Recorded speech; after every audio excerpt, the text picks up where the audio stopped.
그리고 나서 너는 우산이 없었던 나를 역까지 데려다 주었다. 기묘하게도 여우와 백곰이 같은 우산을 썼던 것이다. 딱 지금처럼. 선배, 멍하니 있으면 위험해요. 발밑에 조심하세요. 내가 생각에 빠져 있는 걸 눈치챘는지 너는 조금 화난 것처럼 말한다. 미안해하고 나는 무릉덩이를 피하면서 사과한다. 너랑 만났던 날도 비가 내리고 있어서 이렇게 같이 돌아갔었던 게 생각났거든. 내 말에 너는 그리운 듯한 표정을 한다. 그때도 너와 나는 이 길을 걷고 있었다. 저는 비를 부르는 남자예요. 너는 내 옆에서 걸어가면서 드문드문 이야기했다. 친구들과 놀러가는 날이나 가족끼리 나가는 날, 맑았으면 하는 날에만 비가 온다. 그래서 친구가 생겨도 학교 밖에서는 좀처럼 놀 수가 없다. 지나친 생각이 아닐까 하고 생각했지만 오늘은 흐리고 비는 오지 않을 것 같았기 때문에 조금은 정말일지도 모른다는 생각이 들었다. 그래서 항상 우산을 들고 다니기로 했어요. 그건 제가 좋아하는 거거든요. 너는 내가 가지고 있는 우산을 손가락으로 가리키며 말했다. 마치 밀밭 같은, 노을 같은, 너와 같은 선명한 주황색 우산. 남자가 쓰기엔 좀 화려한 색이지만 너한테는 너무나 잘 어울렸다. 그렇게 말하자 너는 기쁜 듯이 웃었다. 네가 좋아하는 우산인데 내가 들고 있어도 되는 걸까? 신경이 쓰여서 자신의 손을 본다. 물감 때문에 손가락 끝 털이 거무스름하다. 비누를 써서 몇 번 씻어도 섬유 깊숙이 스며들어 떨어지지 않는다. 색이 베이지는 않지만 기분은 편치 않은 것 같다. 그런 생각을 하고 있자니 내가 고개를 숙이고 있다는 것을 깨달았다. 무슨 일이냐고 묻자 너는 말하기 어렵다는 듯 입을 열었다. 아뇨, 저 때문에 지금도 비가 내리는 게 아닌가 해서. 나는 비가 좋아. 나는 자기도 모르게 그렇게 말하고 있었다. 비는 머나먼 바다에서 증발한 수분이 구름이 되어 바람을 타고 여기까지 와서 식혀진 다음 땅에 쏟아진다. 빗소리에 귀를 기울이고 있으면 긴 여행을 다녀온 빗방울들의 목소리가 들리는 것 같다. 모두 똑같아 보이지만 어느 것 하나 같은 것은 없고 다시는 만날 일은 없을 거라고 생각하니 그 우연이 너무 사랑스럽다. 그래서 나는 비를 좋아한다. 분명 빠르게 말했을 거라고 이제서야 생각한다. 옆에서 보기엔 무척 기분 나빴을 것이다. 하지만 너는 매우 신기한 얼굴로 나를 보고 있었다. 싫어하지도 않고 어이없어하지도 않으면서 그 초록색 눈동자로 나를 보고 있었다. 비가 되어 떨어진 물은 산속을 지나거나 생활용수가 되거나 여러 길을 지나가지만 결국은 바다로 돌아간다. 사람도 분명 같을 거야 라고도 너에게 말한 것 같다. 모두가 처음에는 커다란 바다 같은 곳에서 있다가 태어나서 구름이나 비처럼 형태를 바꿔가며 살아가다가 결국 원래 있던 바다로 돌아간다. 모두 같은 사람이지만 같은 사람은 한 명도 없다.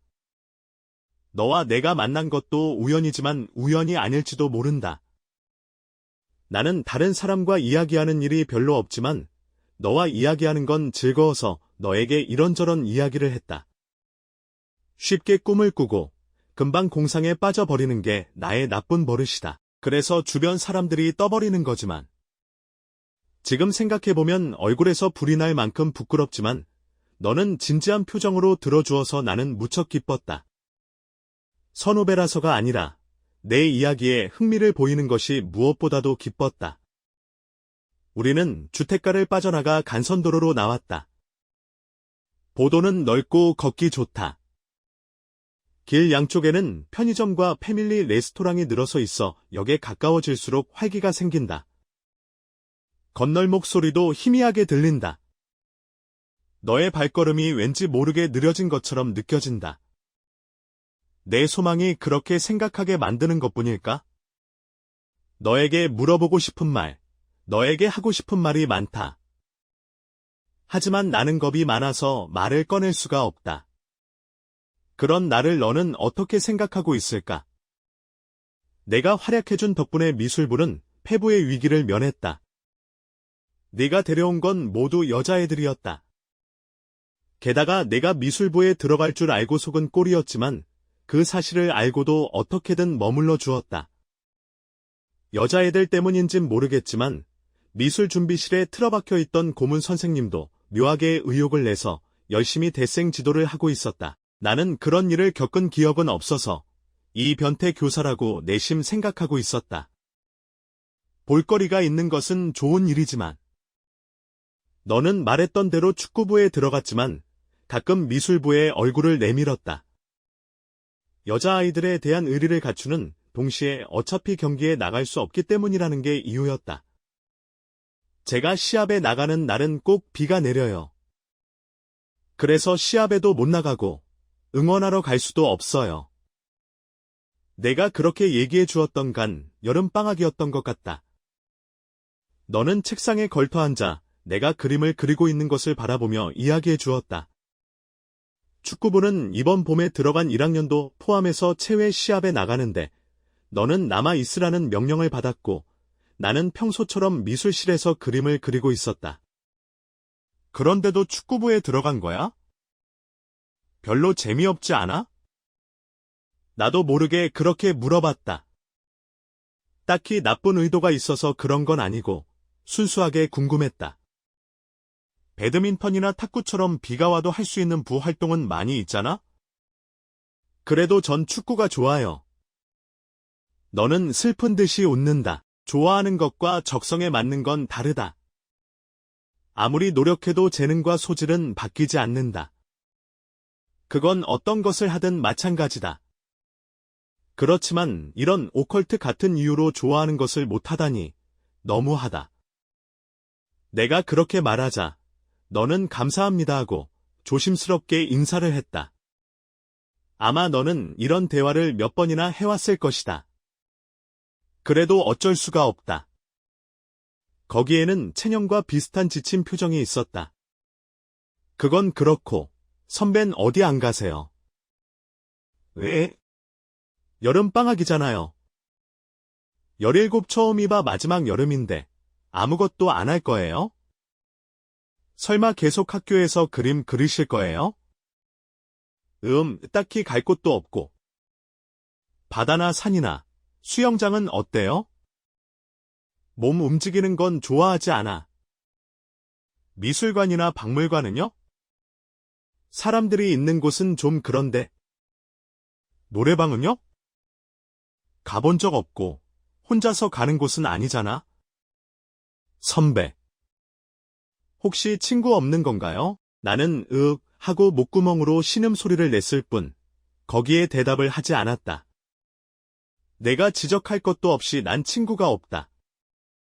사람들과 이야기하는 것도 서툴고 애초에 무슨 말을 해야 할지 모르겠다.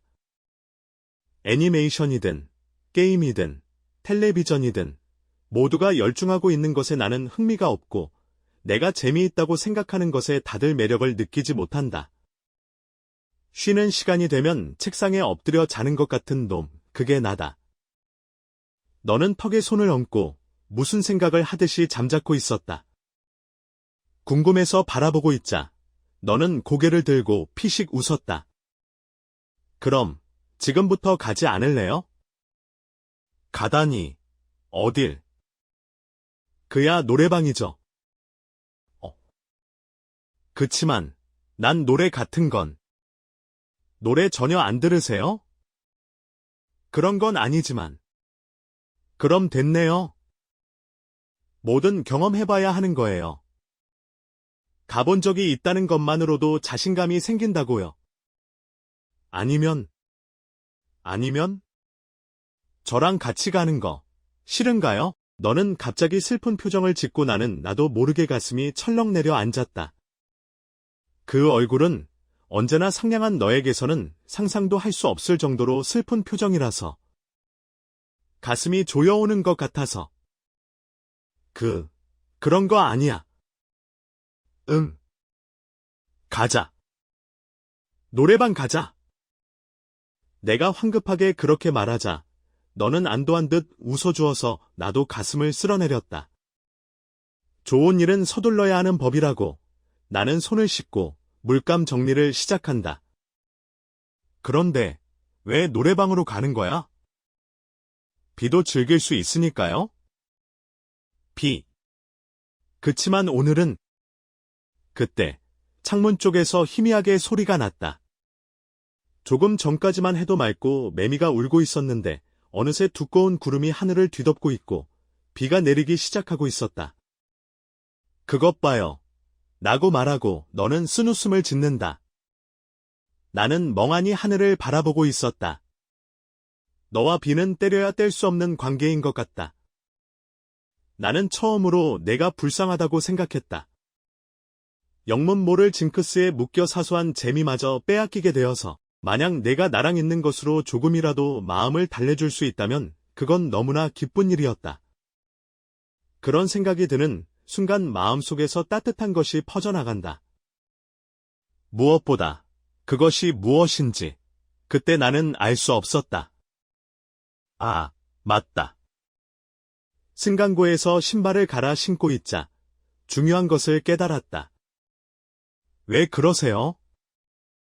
돈이라면 제가... 아니, 그런 게 아니고. 나는 두 손을 모으고 너에게 절하는 듯한 몸짓을 한다. 우산, 같이 써도 될까? 나의 첫 노래방 경험은 단적으로 말해서 엉망이었다. 그래도 무척 즐거웠다. 곡을 고르는 장치의 사용법. 마이크를 통해 들리는 내 목소리의 기묘한 느낌. 좋아하는 곡이라고 해서 잘 부를 수 있다고는 할 수 없다는 것. 내가 놀랄 만큼 잘했다는 것. 노래방 요금체계. 나는 많은 것을 알고 배웠다. 또 같이 가요. 돌아오는 길에 그렇게 말해준 너의 얼굴을 난 평생 잊지 않을 것이다. 그날을 기점으로 너와 나의 사이는 급격하게 깊어져 갔다. 여름 방학 동안 나는 너와 많은 곳을 갔었다. 바다, 산, 수영장, 미술관이랑 박물관도. 학교가 시작되자 점심도 같이 먹게 되었고 쉬는 날에는 함께 어딘가를 떠나게 되었다. 나는 그림을 생각하는 시간보다 비 오는 날에도 즐길 수 있는 장소나 이벤트를 찾는 시간이 늘었다. 누군가와 시간을 함께 보내는 것이 이렇게 즐거울 줄은 생각해보지도 못했다. 여기도 매번 왔었네요. 내 말에 정신을 차린다. 네가 보던 곳은 역 앞 햄버거 가게.